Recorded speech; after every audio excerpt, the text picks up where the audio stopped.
Hey, Vince McMahon, it's time for this week's Stick to Wrestling podcast. Oh, no, give me a break. Oh, brother.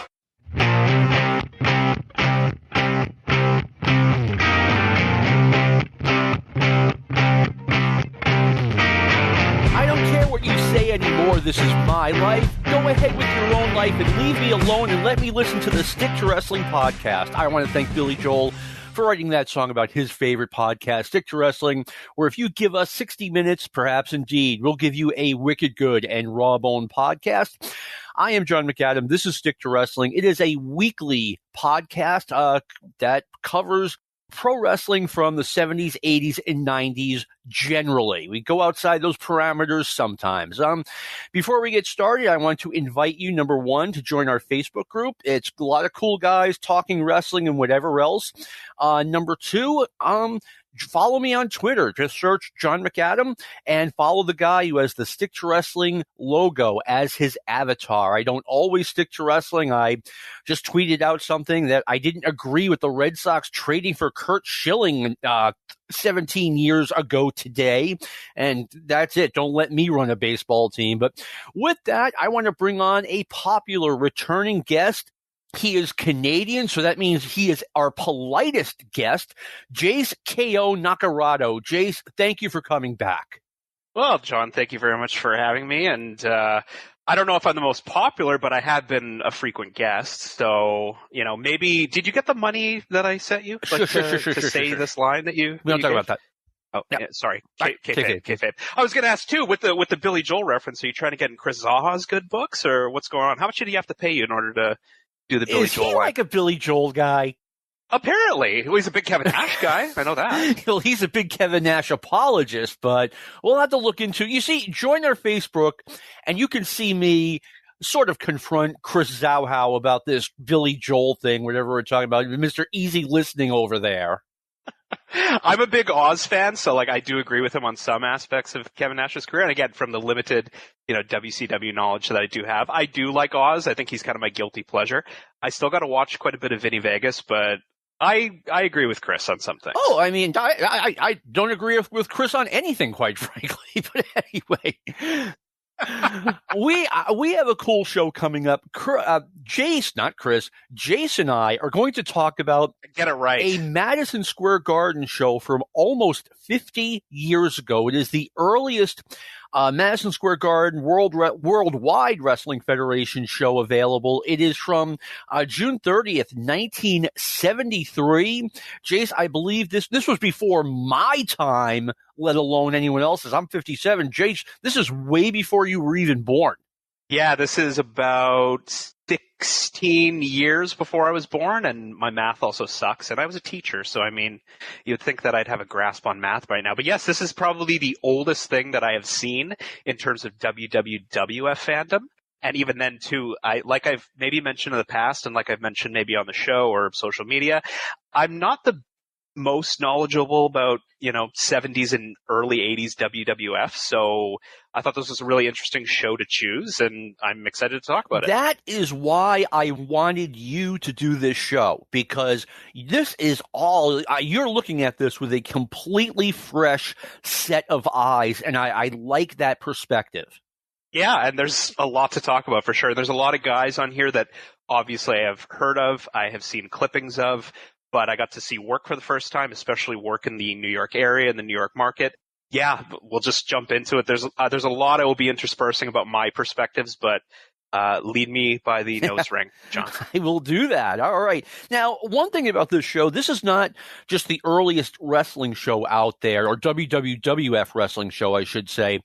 It is from the earliest days of cable television. Cable was in its infancy at this point, and it really shows that, they're still just kind of trying to figure a lot of it out. Yeah, and I knew about the home box office connection with the early WWWF stuff, but when it comes to, the network that, the MSG network eventually, I'm assuming in the late 80s, early 90s, all that stuff is completely new and foreign to me, so I'd love to hear more if we do end up talking about it on the show. But yeah, it's very early, and the video was very good in terms of what the archivist managed to do in terms of cleaning it up. I agree. Yeah, I thought it looked great. I agree. They did a really good job of it. Now, one thing, it's also, this show to me was very much kind of a time capsule, because I wasn't a wrestling fan yet, but I was a little kid. I was cognizant. I knew what was going on around me. And one thing I noticed, one of the first things I noticed, is that there is cigarette smoke everywhere. And yes, ladies and gentlemen, I'm telling you, that's the way the world was 50 years ago. Everyone smoked everywhere. People smoked at work. They smoked at the library. They smoked on the train, you name it. Even to me, it's just that whole, old aesthetic. And I say old in quotation marks, but it's that, ring lights only. You can't really see past maybe 5 rows of ringside. And that's the way that I think wrestling should continue to be, but we're neither here nor there. It's just a big production show now. So, and we'll talk more about that, like how different the wrestling was, not just different than now, but like way different than even 10 or 20 years later. Very different, yes. First match, we have Blackjack Lanza against Lee Wong. Lee Wong has a reputation of being just the worst. I mean, like the worst wrestler ever. In this match, I don't know if you knew that coming in. In this match, I didn't think he was terrible. I'm not saying he was Satoru Sayama or anything, but I didn't think he was that bad. No. And I had never heard of Lee Wong before this. And when I first saw him, we'll talk about the match, obviously, I had shades of, if there's any, I'm sure there's fans of, cross podcasting of the 605 Super Podcast. There was a wrestler in Georgia, I believe in the late 70s, early 80s, named Marion Crumley. And he was kind of a dumpy looking guy, and he had a really awful match with the Masked Superstar on television. Lee Wong kind of reminded me of him, but not as bad. But I knew that it wasn't going to be anything special when I first started. No, and he was around for the WWF for a while. I think he was around in the early 80s. They announced him as, from Hong Kong, Lee Wong, and everyone got a chortle out of that one. This is a basic TV squash. It's really a little bit different than your typical Madison Square Garden opener. Usually you have Lee Wong against someone at Lee Wong's level. Those were usually like the first 2 or 3 matches. But here we have a guy who's a star, Blackjack Lanza, going up against him. Lanza had a rep as being a terrible worker. I didn't think he was that bad here, Jayce. No, neither did I. I thought there was one spot in the match that I don't know, really thought they should have done, but and again, based on the limited knowledge that I have of Blackjack Lanza and eventually, him forming with Mulligan, maybe a year or 2 later, or if they hadn't already, I knew about Lanza's stuff with Bobby Duncombe in the AWA. But I didn't think it was a terrible match. I thought it was funny because you were talking about Hong Kong Lee Wong. They announced him from Ecuador. Okay. And what I wrote in the notes, what I wrote in the notes was, when I think of the surname Wong, I clearly think of Ecuador. And I laughed because I'm like, that's the silliest thing that I've ever heard. But anyways, people migrate to different places. I think it is what it is. But yeah, I think starting from the beginning, I don't know a lot about, Madison Square Garden announcers. I don't think the announcer was ever named on the show, but because I knew that obviously Howard Finkel came a little bit later. I didn't know if Joe McHugh ever did Madison Square Garden. I knew he obviously did the TV tapings for Championship Wrestling in Allentown or Hamburg or anything like that. He did not do, no. Okay, so I don't know who this guy was, but he looked like a Paul Bosch lookalike from the North. And he looked like he raided Boyd Pierce's closet because that was the weirdest suit that I've ever seen. It was like a fake Doctor Who kind of weird not pinstripe, just a weird circular suit. I don't know. He was mispronouncing names. When he mispronounced Lanza as Lazanza, and Lanza's standing right in front of him, right in front of the hard cam, and he goes to turn to point to the corner, and he's not there, and he gets all confused on his face. I was dying laughing, but it was something so silly and so stupid that I'm like, okay, I have to write this down. I'm sure John will appreciate it. I thought it was funny. I laughed at it. The announcer is definitely in my notes. I mean, it's just the way it went with the New York State Athletic Commission back in the day. You know, oh, my Uncle Bob likes wrestling. We'll make him the ring announcer, despite the fact that Uncle Bob has no qualifications whatsoever. He can't even read off the card. I mean, the guy was awful. And some of the referees, too, were a little bit questionable because it's names that I've never heard before. I don't know if it was the standard at the time for the referees to dress like custodial staff in schools. The weird gray kind of shirt and pants in my notes. The referee looks like if Archie Bunker and Dustin Hoffman had sex and had a love child. Because that's kind of what he looks like. And he was kind of like this middling, I don't want to give the New Yorker thing like, I'm gonna, but it was just so funny just because he was just kind of middling in the background and he looked kind of slow. And I'm like, oh my God. So I laughed. I don't know. But overall, when it came to the match, the only thing that I was really kind of on was the mic spot when Lanza took the microphone and draped and didn't even do the full circular choke, but just kind of had the slack on the microphone and was pushing against Lee Wong's thing. I didn't really think that was needed. I didn't think that was justified being used in a preliminary match. It looked really odd to me. What did you think? My immediate thought was, in 1973, that is supposed to be an automatic disqualification, and Lanza should know better. Like, you don't, not only do you not do that in the opener, you know, you don't do that in a match in 90, I tried saying 83, then I went for 93. In 1973, that is a disqualification. That's a foreign object. And I was a little bit taken aback by that. You know, obviously, as time went on, that's a nothing spot, but here we are. Yes, and in all honesty, it went over my head about the automatic disqualification. I thought it was funny that he grabbed Vince's microphone too. Yeah. Because Vince's table was right in front, so I was wondering if he was kind of giving me the Iggy on something, like maybe like, oh, I'll show you for maybe being in the prelim spot. I don't know. But in terms of the entire show, this was probably my least favorite match out of the entire thing. I was just kind of bored. And I'm like, oh boy. I was worried going in. I'm like, I hope it gets a little bit better, but it did get quite a bit better. But this one was definitely skeptical. Jayce, there was a couple of times when I'm like, okay, this was really your idea to watch this show. And it turned out not to be as bad as I originally feared. I think I've told this story on the show before. Maybe 15 years ago, a little bit longer than that, one of my friends got a Madison Square Garden show on DVD from 1976. And this was back when, I had never seen this before. This is back when, WWE 24/7 was on like 4 cable systems. And, no one had it around here, but this guy knew someone. He gave me a copy. He hadn't seen it before.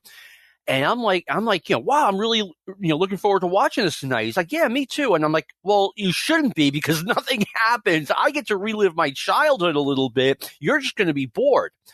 And he emails me the next day. He was like, it was even worse than you described. Nothing happened. But anyway, it sold tickets and it made people happy. And I'll get more into that as the show goes on. But one thing that made me laugh, Lee Wong comes to the ring wearing, I believe, a robe and sandals. And, he takes his sandals off, puts them in the corner, and Blackjack Mulligan attacks him with the sandals. These are like pool sandals that he's using on Lee Wong. Yeah, it was the original Paul Orndorff Invader back in 1973.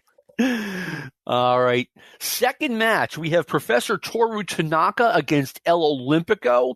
Tanaka is a big star in the WWF. He had main events previously against guys like Bruno Sammartino and Pedro Morales for the championship. El Olympico is a typical jobber to the stars type. He's he would beat a Lee Wong, but he's losing to Toru Tanaka every single time. And Jayce, what were your thoughts on either Tanaka or Olympico?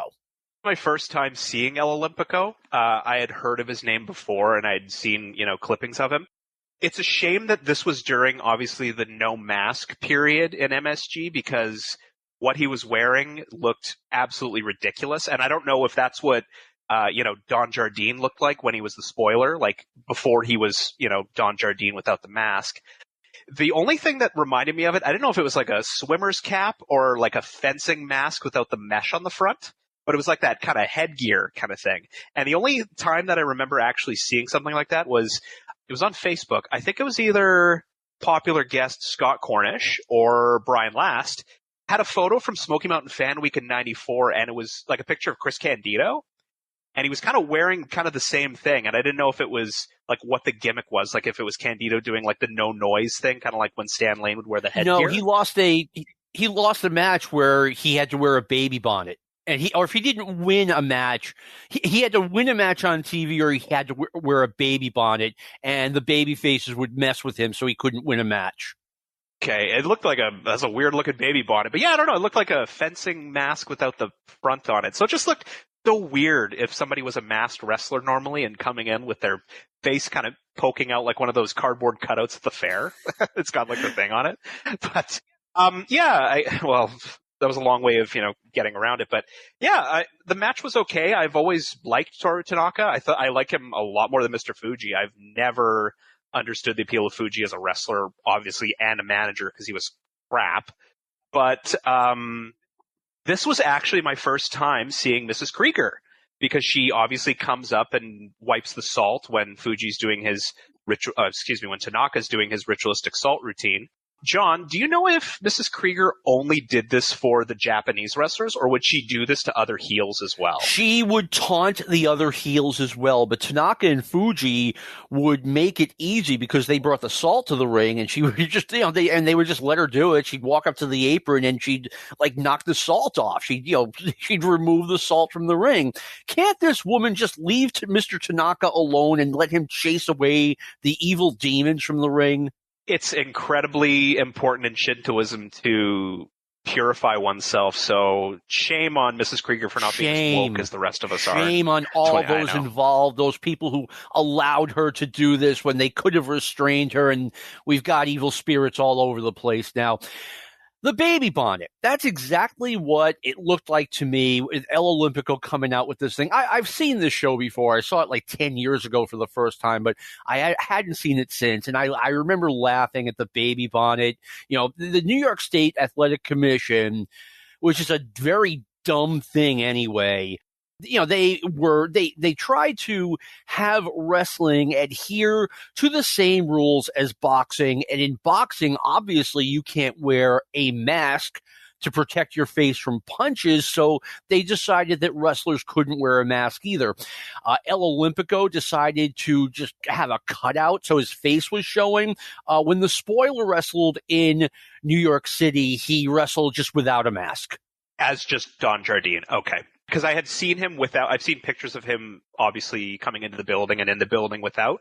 I didn't know if he specifically wore the mask cut out, in the ring. But no, he just bagged the mask. Yeah. No, okay. Yeah, I mean, when it comes to the actual match itself, which I didn't answer your question at all, no, so I apologize. Cool. Yeah, it was all right. I mean, and again, when it came to the show, and like I said, I understand that this is a moment in time, and I understand that the New York territory is a lot more slower. It's a lot more into some psychology aspects in terms of a little bit of humor. Like there was a little bit of comedy spots when it came to Olympico sticking his finger in Tanaka's ear and kind of throwing him off balance and stuff like that. I didn't mind it. I mean, the crowd seemed a little quiet at times, but, I thought that they were kind of getting into it at the end, but yeah, it was a decent match. I didn't mind it at all. No, it wasn't a bad match at all. And one thing, wrestling, if you watch wrestling from the 50s and the 60s, it is not a spot fest. If you beel someone, the crowd goes nuts. Because now that's exciting after 5 minutes of headlocks. In this case, the crowd just pops big time when El Olympico gets a drop kick in on Tanaka. And, Tanaka, I mean, he was a tank, man. He was a big, thick guy. Yes, and he continued to be big and thick, too, because how I first knew of Tanaka, obviously I didn't see him during his heyday, but when he was the bodyguard in Last Action Hero with Arnold Schwarzenegger, like he was still pretty thick then, and that was like 93, 94. That was 93, and I thought you were going to say Pee-wee's Big Adventure.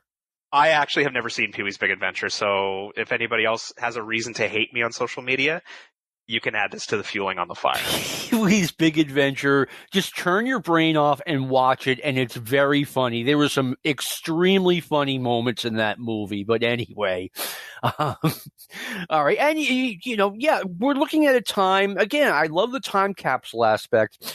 We are not even 30 years, not even close to 30 years removed from World War II, and we have the stereotypical Japanese heels, and, there were probably 24 of them in the business in the United States, and Tanaka was one of the big stars, and they all played that stereotype that we kind of look down on today, but, it's 1973, man.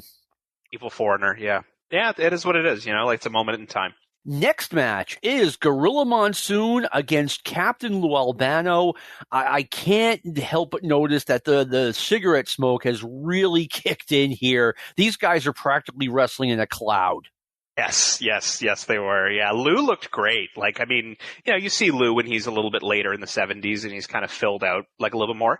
He looked like he was in fighting fit. He looked really good, and I'm surprised that he didn't openly try to gig himself on the camera. But I think Big Gino probably would have, smartened him up a little bit if he did. But I thought this was a really good match. I didn't mind it at all. Lou, got his offense in, doing a little bit of the cheap shots. Yeah, Monsoon was huge. I knew that he was a big boy for being found in a river pond in Manchuria or wherever he was from, but a Red Berry reference. But yeah, I thought this was what it was. It wasn't a bad thing. The crowd was popping. I think the finish was good. Lou going over the top rope and just running to the back. And being counted out. I learned as a fan, I learned gradually as a fan that they did this every 2 or 3 years. They did this match. Captain Lou Albano would wrestle a match against a guy like Gorilla Monsoon, who even in 1973 was on the downside of his career. And, they would have him come out, get in a few cheap shots, then get the crap beat out of him. Sometimes he'd bleed, and he'd run to the back, and the fans loved it. And it's something you couldn't overdo it by doing it more than every 3 years. But I remember, Albano did it in 83. I'm like, okay, I've already seen this before.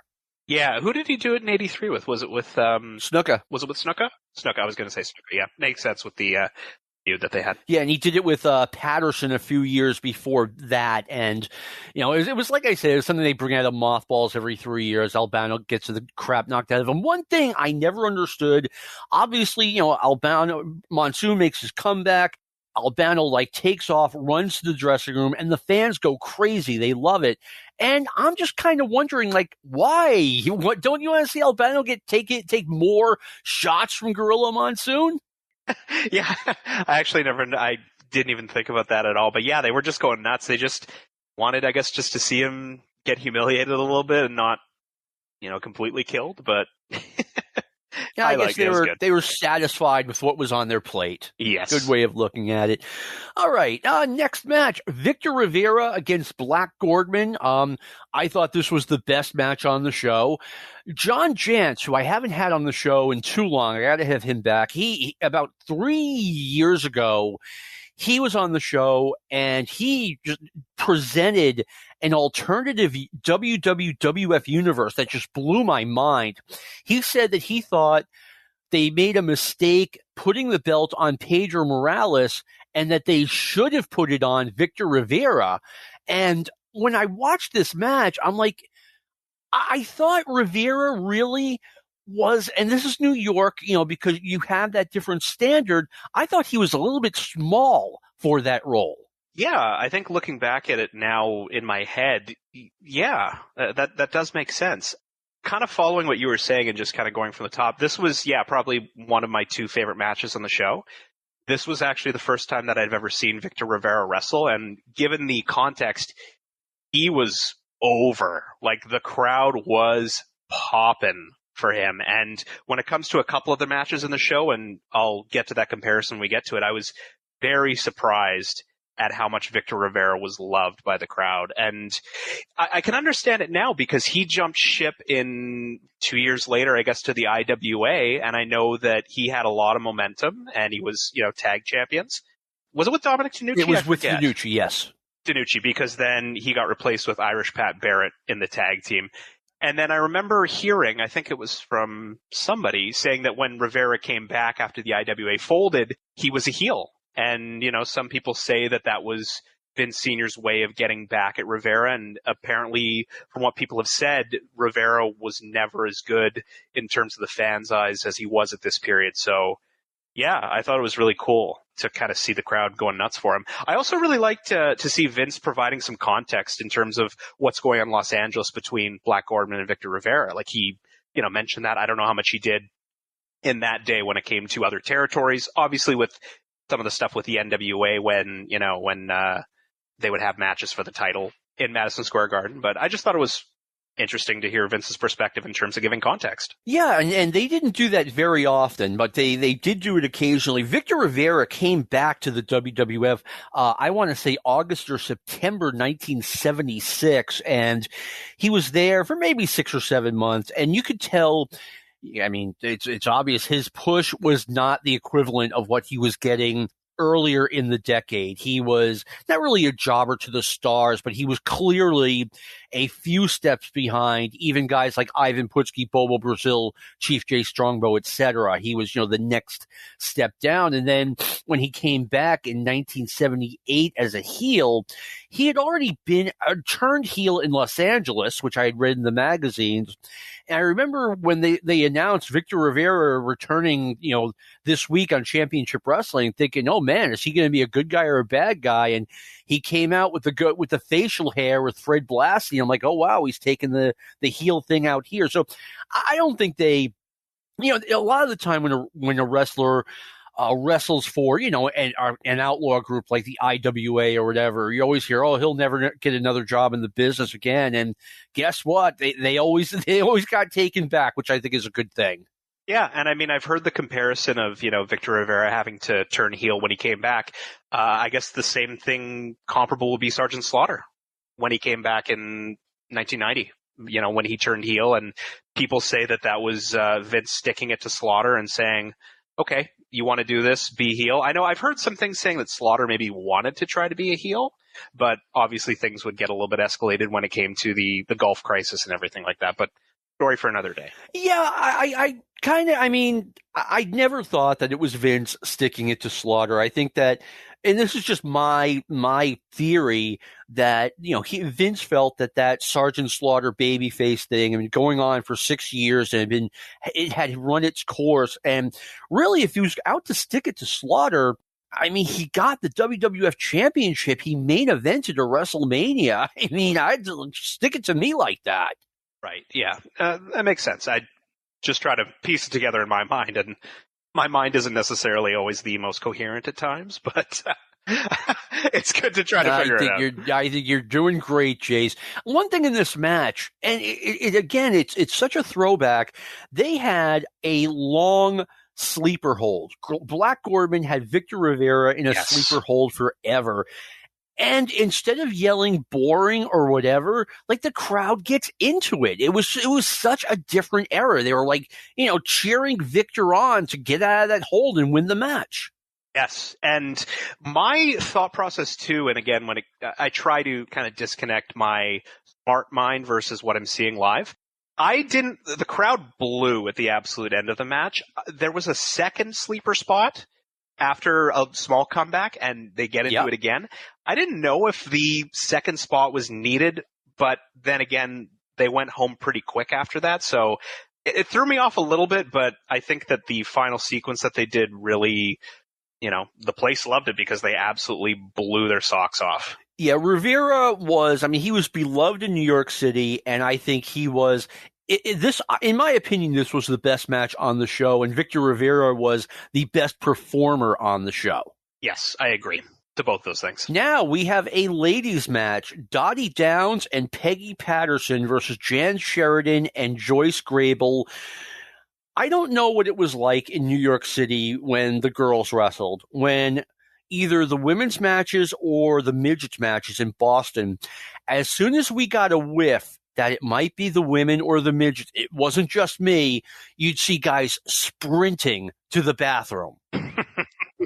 Yeah. Because if you wanted to use the bathroom during intermission, chances are you were going to get stuck in a line and you were going to miss some of the first match after the intermission. Or if you wanted to get a pretzel or something, the lines were such that you were going to miss it. It was funny. People would, like I said, they would literally sprint to either the bathroom or concession stand. But then again, they kept getting booked, and I think the promoters knew what they were doing. Yes, and when it came to the show, like I said, I wanted to go into it blind. But, I'm like a kid at Christmas. You kind of want to rip open a little bit of the wrapping on one of your gifts just to see what's inside a little bit. So I decided to go to the history of WWE.com, ran by, Richard Land and Graham Cawthorn. And they had the match listings along with the times. Before I saw this match, I was incredibly shocked and aghast to see that this match went 20 minutes. Yep. And my jaw hit the floor. I really tried to not let it influence how I was going to look at this, but watching the match with the 3 falls, with the best 2 out of 3 falls, it actually didn't seem super long to me. It didn't seem like 20 minutes, but then again, I also have a memory of a parakeet, so, anything could really distract me. But it didn't seem like 20 minutes. But I agree with you completely when it comes to the, little people in the women's matches. I'm definitely okay with a controversial opinion and getting canceled. I'm not a big fan of women's wrestling. It is what it is. I think that they're incredible athletes today. It never tickled my fancy. I'm sure if I wanted to watch some All Japan women's stuff, if anybody wants to link any, Bull Nakano stuff or Dump Matsumoto stuff, please feel free. But North American women's wrestling, not my bag, baby. I mean, you know what? I was not a fan of this sort of wrestling. I do enjoy the women's matches nowadays. And I mean, the women that WWE and AEW have, I mean, it's just the way the sport, what's what I'm looking for? It's just the way the sport evolves that, what they were doing in Japan women's wrestling in the 80s and 90s just gets blown away today. I mean, it's just the way it goes. It's an evolutionary sort of thing, Jayce. Yes, yeah, absolutely. And again, I'm not taking anything away from any of the performers today. Wrestlers, excuse me. Clearly not. No, you're not. No, but I mean, I respect, especially Charlotte Flair, just seeing clips, Rhea Ripley, every dominatrix's fantasy as well. So get too much into that. But, did I say that out loud? I don't think so. I don't think you did. You're right. I'll keep that to myself, mommy. But I think too, it's, I respect it, but it's just, it's not my bag. And this match, or Peggy Patterson, Triple P, I feel so bad for her because Vince is constantly using the big girl reference like, oh, well, it's, here comes the big gal Patterson. Well, bigger of the two because they're both big. I'm like, Jesus Christ, Vince. But I kind of laughed a little bit, but I feel bad that that's what it amounted to because, when it comes to, women, it is a visual thing as well. And yeah, you kind of have to unfortunately mention, oh, they're pretty or, oh, they're big or, oh, they're kind of clumsy. So I had a good laugh, but poor Peggy Patterson, Vince is just constantly on her all match.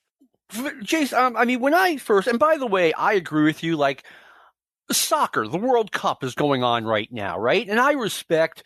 Is it? It is. I think it might be. And, I certainly respect I wasn't paying attention. the athletes, but I'm not going to watch a second of that. It just doesn't appeal to me. And, just if the women's wrestling doesn't appeal to you, it's, totally cool. Yeah. Yeah, it is what it is. But, I mean, overall, when it comes to the match, there were some interesting spots, but it was mostly just, hair pulling, a little bit of sleeper holds, a lot of chest shots, like pushing somebody right in the chestal area and pushing them down. I will say that the crowd wasn't as dead as I thought it was going to be. There was actually quite a bit of noise at certain points in the match. I thought it was just going to be a complete, popcorn show and people just getting out of their seats. But the crowd did seem kind of into it at that time. So, yeah, I mean, it was what it was. I didn't mind it. I didn't think it was 20 minutes, but Wasn't my cup of Well, tea. I mean, there were a lot of guys like whistling at the girls, and my immediate reaction was, you guys got to get out of the house a little bit more. I mean, I'm not trying to be insulting, but like these women, Joyce Grable is cute, but the rest of them, my God. I mean, and Jayce, my reaction upon seeing these women was, you know what?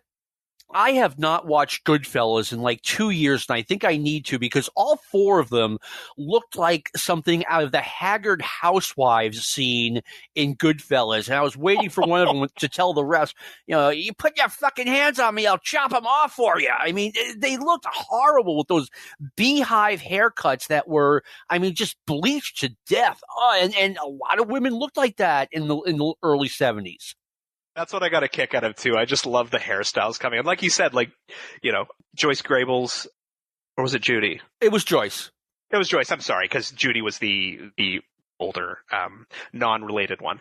Yeah, she had great hairstyle, but yeah, it was just really funny seeing, the two heels having those, 60s style haircuts. Dottie was kind of rough around the edge. She's like, "Rah!" Like kind of yelling at the ref a little bit. And another funny spot was when they were all together kind of at the front. Vince is saying, "Oh, the ref is trying to get a date with these ladies. I don't know if that'll happen." I'm like, he's talking about, he won't mind checking them for foreign objects. I'm like, well, I would. Dottie Downs. Oh, boy. I looked up how old she was. I was thinking, okay, she looked old. How old do you think she was? She looked like such a grizzled vet. Like, take a guess. How old? I thought, Lance, probably like 32, but I wouldn't be surprised if it was younger. We're talking Dottie Downs here? Yeah, because again, right. I try to think that people look older than they did then. I'd say like mid-30s, I thought she was. I was like, okay, she has got to be like mid-40s, and I even took that into account. Like, okay, people just looked older back then. You are correct. She was in her mid-30s. Wow, good one for me. Put that one on the fridge. I was stunned. I was like, and like I said, you watch old TV shows, you watch this match, and you're like, wow, people certainly aged differently back then. They, didn't exercise as much. They didn't eat as well. And even if you didn't smoke, you were going to get smoked on. And yeah, she was just a living proof of that. Well, it's the days of, Phil Esposito of the Boston Bruins smoking and eating chicken in between periods in the locker room. So we've all heard that story. Like you, I thought 20 minutes was just way too long for this match. It felt like they were filling and killing time. That's pretty much what it was. And again, like I said, it's the women's match. It's in the middle of the show. It's going to be a break for most people. Exactly. Now we go to the main event. Pedro Morales against George the Animal Steele. Jayce, this is the moment where I realized this is the main event for the show, and I'm like, I look at myself, I'm like, you signed up for this voluntarily. You didn't get kicking and screaming into this because both guys were dreadful as the years went on. Now, life is about expectations. Maybe my expectations were so low, but I didn't think this was a bad match at all. Neither did I. And again, like you said, my expectations were very low. When it comes to this kind of stuff, I obviously know about George Steele, later on in the 80s when he's a bit more of a gimmick, a little more gimmicked up than what he was now. I knew about Pedro, and I knew about comparisons of him when he was in LA, and he was a little bit more of not a high flyer, but a little more energetic, I guess. And then when he came to New York, he really kind of slowed it down quite a bit. Yeah, my expectations were incredibly low going in. Like I said, when it came to the Victor Rivera match being one of my favorites, this was actually not bad. Like you said, I didn't mind it at all. No, and this is important too. They gave the people, the fans, what they came to see. And I think that's important. I was actually very impressed by Pedro Morales here. I mean, he had a reputation as being, he got a little bit pudgy as his career went on. He was in really good shape here, and he looked like, he took a lot of time hitting that bench press. Yes, yeah, he looked like a little bit more of a fire plug, I guess, when it came to his physique. Obviously, I knew when the 80s came around, like he filled out quite a bit more, but yeah, I mean, so I have questions, and this is the question period of the show when it comes to New York territory. I know you would know a lot more, so I'm going to have some rapid-fire questions for you very quick. Go, George the Animal Steele. I have seen him in 81 when he was doing the promos with Blassie against Backlund. I believe it was for Baltimore.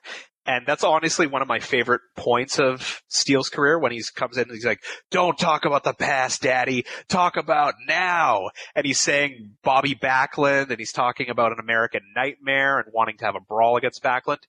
Do you know in the late 60s, early 70s, if he was doing spoken promos or if he was still kind of in that weird, like, hey, kind of thing, like when he was in 81, sticking his tongue out? Because he was doing that a little bit in the match. Like, he did have some coherent stuff with the ref, but he was also doing kind of the, twitching and kind of the sticking his tongue out a little bit. Was he doing spoken promos at all, like in the early 70s? Yes, he was. As a matter of fact, I had someone tell me when George Steele came back in 1977 that it was a completely different George Steele than the one that had previously been there. Like he was a vicious heel back in 77. He seemed a little bit off sometimes. This is back in 73, but, and when he came back in 77, he really turned on the thing where, if he would speak, he would say two words, like, just look at the camera and go, Bob Backlund, hurt, but before that, he was, a bit more coherent, and that just got worse and worse as time went on. And for those of you who saw him after his babyface turn in 1985, he wasn't always like that. Yeah, and I'm aware of that. I haven't seen too much of, late 80s George Steele.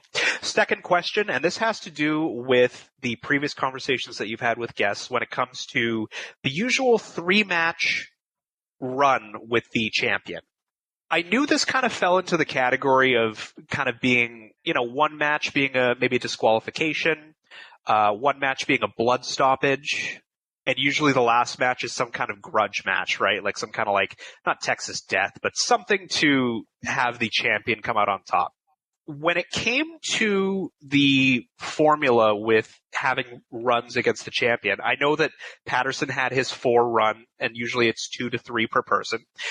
Was that only limited to Madison Square Garden, or would it be combined with different venues like Spectrum or Boston Garden or Baltimore, something like that? What can you tell me about that? Every venue was different. Patterson was the only wrestler, as far as I know, to do 4 matches against the champion, not only in Madison Square Garden, but throughout the territory. As odd as this may sound, we did not get Bob Backlund versus Pat Patterson in Boston. We got Bruno Sammartino against Pat Patterson, which I believe was a 2-match series that ended in a lumberjack match. And usually if you have that third match is always going to be some sort of a stipulation match, whether it be a Texas Death match, a cage match, or something along those lines. I don't think they were still doing lumberjack, or they were doing lumberjack matches by the time the Backlund era came around. I don't think they did them when Bruno was champion. But it would be some sort of like Bruno with Spiros Arion had the Greek death match. It would be something like that. I do remember seeing something like that when it was Blassie and it was the Roman Gladiator match. I remember seeing something like that, I think, in Madison Square Garden or Boston Garden or something like that. The only reason why I asked was because looking at the, referencing history of WWE.com, I wanted to see, if this was the second or third match when it came to George Steele versus Pedro Morales. And this was the first, I guess. And I found it interesting just because of it being a blood stoppage for the first match. I always assumed that a blood stoppage would have been, for the second match, because next month they do come back to Madison Square Garden and it is a no-holds-bar match with George Steele and Pedro Morales, and Joe Louis is the referee. So that would kind of be the blow-off. That would be the third big match. I was just curious in terms of, if it was combined with other venues, because I was like, oh, it's kind of weird for the first of, 2 matches or whatever to have the blood stoppage. I always assumed that it was some type of formula, being the first being, like a count out or some kind of screwy finish, et cetera, et cetera. So thank you for clarifying. No problem. And this is the only time I have ever seen George the Animal Steele bleed, whether it be in a match or even a pictures from a magazine. I have never seen him bloodied until here. The match was stopped when it was stopped for blood when George Steele was bleeding too badly to continue, according to the referee. And that was a really unusual finish. Usually it was the babyface who had to have the match stopped. And, they have a rematch and the heel would spend a month talking about, hey, I had this guy beat and the referee stopped it. And in this match, they can't stop the match for blood, and I will be the new WWF champion. I was just going to say, I was going to ask if it was the baby face that got, the blood on them, and that was the reason for the loss, or for the win, excuse me. But and like I said, I just found it weird that the heel would get the blood, and it was the first match of their 2-match run. And that was kind of the thing why I wanted to ask about, the sequencing, about the 2 to 3 match formula for the champion at Madison Square Garden. So, yeah, I thought that was really interesting. I've never seen Steele bloodied at all. So great comparison. Great point. And, one thing about this match, or about this era, I should say, everything meant something. Like Pedro Morales would body slam George the Animal Steele, and the place would go nuts because that back then it was just like headlocks and whatever, and then you get that spot move and the place would pop. And like I said, just a different era. I mean, a body slam is nothing today. It was nothing 25 years ago. Yeah, and that's just the way the business has changed. Unfortunately, I wish we could go back, but now, John, if I wanted to meet you in the ring, I got to do 17 super kicks, 3 Canadian destroyers. I have to throw you through a table. And then I might have to get maybe like the gut claw, like Killer Kowalski would have on your stomach. And maybe that's how that's probably the last thing that I would do to beat you. But yeah, it's a shame. But it was very interesting to see like how less is more. And that's the way that the business should be. It's the way that wrestling should be. But we've, hyper-centralized everything so much, and now we've given so much power to the fans, unfortunately, that the fans are the ones kind of calling the match now, and that's not how it should be. It shouldn't. And I'm one of those people who goes back 25 years ago. When the fans start chanting boring, you put the guy in a headlock, and you're just like, all right, I'll wait for you to stop. You're not running this match. Exactly. Yeah, but like I said, it was such a different thing. And you're right. Today, I have to put you through put you through multiple tables. And then when I go to pin you, you kick out at 2.5, and I have this look on my face like, oh my God, I can't. Like it was impossible that you kicked out, and they have to do that like 5 or 6 times during an event. I hate that. I remember reading something, and I'm sorry for getting off track, but it's just so funny to talk about. In the Observer coverage in 93 for Halloween Havoc 93, when it was Vader versus Cactus Jack in the spin the wheel, make the deal match, and I believe the finish was Jack got tased and then couldn't stay down for the 10 count. Dave Meltzer had something saying like, oh, what's going to happen next? Is there going to be a shooting at the matches, and that's how you're going to keep him down? That's pretty much how it was. Like because of Jack as well, when it came to his style, like he made a joke talking about what's next, like a crossbow is going to be involved in the match. Like, so it makes sense. It's less is more. And that's the thing. It's just, can't put the genie back in the bottle. No, you can't. And I wonder, I mean, I watched this show and I thought it was great for nostalgic purposes, but was it entertaining? Yes, to a certain point, but I mean, I thought wrestling was a lot more entertaining 5, 10, 15 years later when just more was going on in the ring. Yes, yeah, absolutely. My thought too on the match was because of, I guess, the straight blackness of Steele's tights. I thought when he was doing the foreign object at certain points in the match, I thought he was doing the donut hole, because I'm like, does he have pockets on his? Because I assumed that he would have put it in the front of his tights, but he had it at the back too, kind of right near his ass. So I'm like, is there a pocket back there? Because I was looking too, like when he was kind of circling the ring and having his hand behind his back. I was like, is he holding something? Because I thought he was doing the donut hole spot, but at the end I noticed, okay, he's got some type of pocket in his back, because I did see what was it, a ruler? I don't know what it was. Like, I was going to say, was it like some kind of knife? I thought it was like a piece of like a very small ruler. I was going to say, like, it would look like the, if you took the tape off of the nub off of the top of a hockey stick. That's what it looked like. That's pretty much what it is. That's what I thought it was. I was like, what is that? But it was so thin. I'm like, type of ruler with like a jagged edge on it. I wasn't sure. No, I mean, and the fans went crazy for that sort of stuff, and more of that now. We have Chief Jay Strongbow against Mr. Fuji. More World War II heel stuff. We have Mrs. Krieger once again with assault, and just no, she insists the evil spirits remain. I thought Fuji. I was never a big fan of Mr. Fuji, but he got heat in the Northeast, and he just made me laugh. I mean, we're going back to, again, World War II, Pearl Harbor. The thoughts at the time were, oh, those Japanese were so sneak attacking us. And they conveyed that into wrestling, and no one was better at it than Mr. Fuji. Like, Mr. Fuji is smiling at at Chief Jay Strongbow in the middle of the ring and bowing, and, oh, he's so nice. And everyone in the crowd's like, no, we know better, man. You're sneaky. Yes, absolutely. Yeah, this match sucks. I'm not gonna lie. You know what? I know that Jay Strongbow is a moment in time, especially when it comes to the Northeast. I know a lot of people, that watch in the 70s have this reverence for Chief Jay Strongbow. One, Vince Russo being one of them, but that's neither here nor there. How could I put this? Jay, let me throw this at you. We wouldn't be having this conversation right now if not for Chief Jay Strongbow. He got me interested. Yes, because your favorite match is him and Billy White Wolf, the Executioners, right? I wouldn't say my favorite match, but I mean it's the feud that got me into wrestling. It was the one that got you into wrestling. Yes, right. Yes, and I do remember. See, I got a good memory. You do. What happens? Yeah, that's what happens. But no, it's just.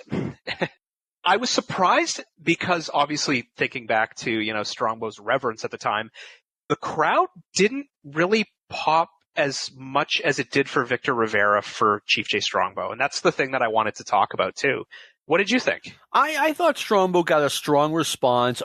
He maybe not the Rivera Morales level, but I thought the fans got into him. And you got to remember, too, okay, this is the second to last match. The crowd's kind of getting worn out a little bit. But, one thing I noticed about Strongbow, when he came back in 1976, I didn't look at him and say, oh, my God, this guy's old. But then when he came back again in 82, I was like, whoa, this dude is old. And, back then you had no way of knowing how old the wrestlers were. I found out he was like 52 at the time. While watching this match, here we are, not even 10 years earlier, I look at Strongbow, I'm like, oh my God, this guy is old, man. Yeah. And that's the thing, too, about, people aging at different rates, too. I still wonder and still think, and again, this isn't I'm not trying to pile on Chief Jay Strongbow because, I think he has his merits. I always still think about what if Wahoo McDaniel didn't get in that fight with Phil Zacco about pay and Wahoo was the continued guy instead of Strongbow. Like, I wonder how Wahoo would have worked in New York. Wahoo would have been huge because he was a huge star with the Jets. And you're right, had he not gotten into whatever he got into with Phil Zacco, I mean, I don't think he would have been as big as Strongbow or Morales, but he would have, in my opinion, he would have been the number 2 babyface. And he's someone that, could have homesteaded here for a long time. But, they never brought him in. I figured during the Hogan era, why not? But no, never happened. Yeah. And I mean, the only thing that I wonder too is just not his work rate, but I know obviously Wahoo's a tough SOB. I wonder how that would have maybe translated with workers and how that would have translated with the fans too. Yeah, totally. I mean, again, the guy was a big star with the Jets. If you lived in New York, you knew who Wahoo McDaniel was. So too bad he couldn't parlay that into more. One thing about Mr. Fuji, I mean, he did the gimmick where Fuji, he would use the salt to get rid of the evil spirits, but he'd keep a little to use as a foreign object in the match. And all Fuji had to do was touch his trunks, and the fans would go nuts. I mean, he had them in the palm of his hand. And it was like a salt cube too. Like, it wasn't actually, at least when it came to later on in the match when Strongbow was rubbing it in Fuji's eyes, it was just like a little salt cube because I saw him throw it and the ref threw it over his back into the crowd. So yeah, it's just, and like I said, less is more. And once you build up that kind of routine when it comes to a foreign menace or a heel, the crowd's going to blow. The other thing that I wanted to mention that I laughed at least, because I think that you might get a kick out of it. You might laugh, you might not. And this is the thing. I'm trying material here on the show, guys. I'm trying sure, to be just funny. try out your material and stick. I'm trying. I'm not like the wrestling humorist Scott Cornish, but I'm trying. Noted wrestling humorist Scott Cornish. Noted wrestling humorist. Pardon me. I apologize. You can get at me afterwards and give me some heck. I was laughing when Strongbow was standing there during Fuji's ritual, and he was standing there with, no, straight at attention, and he was positioning his body in a weird way. Like, he was standing kind of straight like a statue, and I thought, I'm like, is he trying to fit himself for that legendary iron lung that he's always talking about? Especially to have a match in?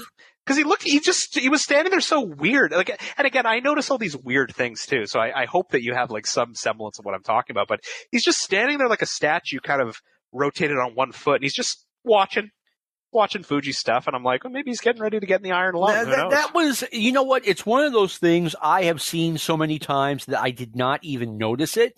But Strongbow, he did the stereotypical Native American thing in wrestling, and that you standing in that weird stance was kind of a takeoff on that. Like, not that I know of Indians like standing like that, but I knew Strongbow did it, and I just figured, okay, that's what they do, I guess. I don't know. I was a little kid.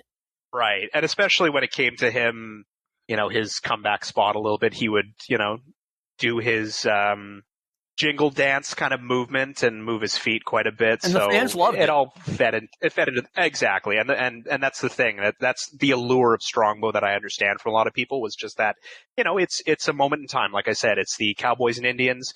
You want to root for the Native American at the time, and he was cool, and then I understand his appeal in that regard. You don't have to feel guilty about like not getting into. I know. I'm trying to babyface myself here. And not saying anything bad. I know. I'm trying not to be the member of the Chief Jay Strongbow fan club, but he's not my favorite. But I understand. Like I said, I'm trying to contextualize it. I'm trying to be more open-minded when it comes to some of this older wrestling, because, like I've told you and other people, like WWWF and WWF isn't my favorite stuff to watch because of the pace. But like I said, this has its merits. I'm pointing out stuff that I think is interesting, but yeah, I mean, it was okay, but again, Strongbow, not my cup of tea.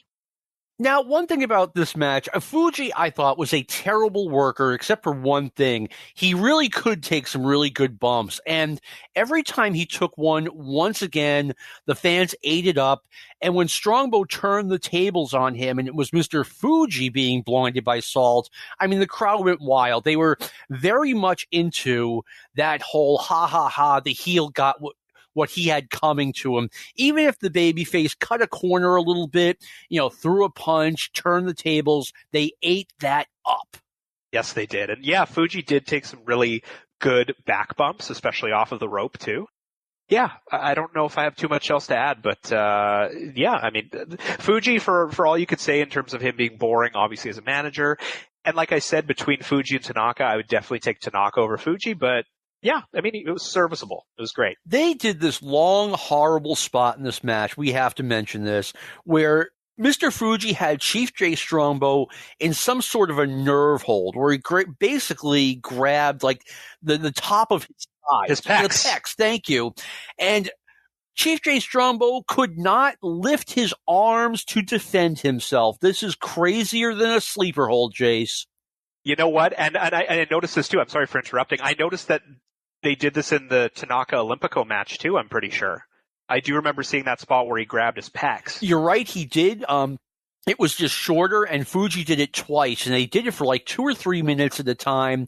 Literally nothing is going on here, but the fans are cheering on Chief Jay Strongbow to get out of this hole that makes absolutely no sense.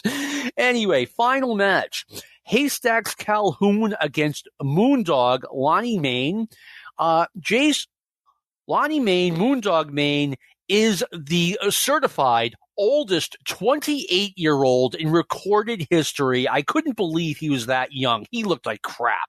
Wow. Yeah, he looked. This was my first time seeing a Lonnie Mayne match. Obviously, I knew about him and his ragged ways when it comes to, him in Oregon and Portland and stuff. I liked Vince's quote. I didn't know if he was referencing, because I had to look at my notes afterwards. I didn't know if he was referencing Haystacks Calhoun or Lonnie Mayne, but he said he looks like a human boxcar. And I'm thinking to myself, well, if he said that about Lonnie Mayne, I could see Lonnie Mayne maybe resembling the inside of a boxcar, maybe in the 1950s or 1960s, where maybe there's hay laying around or dust. Or a hobo. Maybe that's probably what he meant.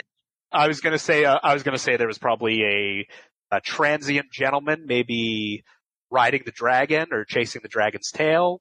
I don't know. I mean, I don't know about that kind of stuff. I don't know about drugs, but I could probably see Lonnie Mayne probably shooting up heroin and going nuts. Like, I couldn't imagine that. I could probably see it. Like, that's the thing. A human boxcar. I'm like, that makes sense. He could probably be part of like the Beat generation, just hanging out in the boxcar. A little like Herbert Hunky kind of thing, so. You never know. He looked awful. And speaking of looking awful, this is Haystacks Calhoun when he was still kind of young. And, I mean, he was every bit as bad as Andre the Giant was in like 1989, 1990. I mean, he could barely move as guys who weigh, or at least are said to weigh 601 pounds. I mean, no surprise the guy can't move, but I mean, he couldn't even throw a punch, man. It was hard to watch. Yeah, this was pretty bad. And again, I knew what I was kind of getting into a little bit. I've seen Haystacks Calhoun, I don't want to say work, but I've seen him have a match before, and it pretty much what it was. It was just a big guy throwing his weight around. I wondered if he maybe shit his pants, maybe when he was going in the corner, because I know that there's legends of Haystacks Calhoun, crapping his pants in the ring against wrestlers. And I remember seeing a funny, headline saying Haystacks drops a load. So I don't know. And again, when it comes to this match, it was what it was. Lonnie Mayne sold the best that you can when you have a 600-pound guy sitting on your chest. So yeah, this wasn't good. No. And, let's be honest. I didn't think it was good either, but, we're at the end of this 2-hour show and, we're not exactly, 1990s level All Japan wrestling going on here. And I enjoyed it, but there were times when it was a little bit of a grind, especially the end here. I mean, it was only a 6-minute match. Jayce, one thing, and they did all the fat guy spots too, where, Calhoun would yes. Mayne to the corner and squash him, and the fans got into that. I mean, Haystacks Calhoun I've heard that he was Andre the Giant before Andre the Giant was. He was a big attraction, and I know growing up near a wrestling arena that had WWF wrestling every Friday night, 75, 76, people would be talking about, oh, wow, Haystacks Calhoun's in town tonight, when I was in school in like 75, 76, and 78, 79, not as much. I mean, that gimmick kind of wore out. And I think Andre might have had a lot to do with it. Yeah, that makes total sense. I always wondered, too, because I know Haystacks Calhoun had a lot of tag titles with people. I always wondered how they would lose, because you would think that, if you have a giant person in one team, that'd be pretty hard to maybe get the titles off of them.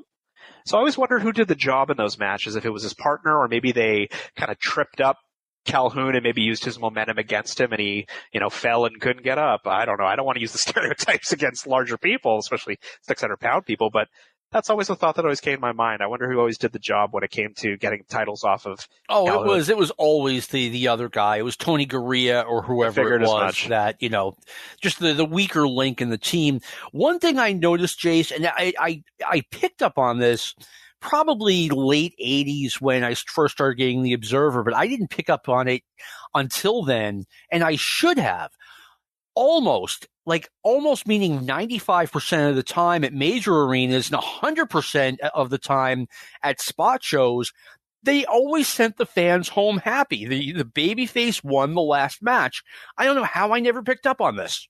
Yeah, absolutely right. And I didn't know about that until maybe 10 years ago, once I started getting more into wrestling. But yeah, when it comes to WWF stuff, it's always leaving the fans happy. Whereas something like, Jim Crockett Promotions, it was always, leaving them angry because they want to buy tickets to see the chase and they want to see the revenge. So it's just interesting, different dynamics when it comes to wrestling promotions too. My last thing about the match, and this is the one thing that really popped me because I love fans getting into it with wrestlers. When Vince was going over the VTR when it was going into the finish, you could hear somebody in the background in live time yelling, "Fat boy!" And I laughed. It was an interesting show. It was nowhere near as bad as I thought it was going to be.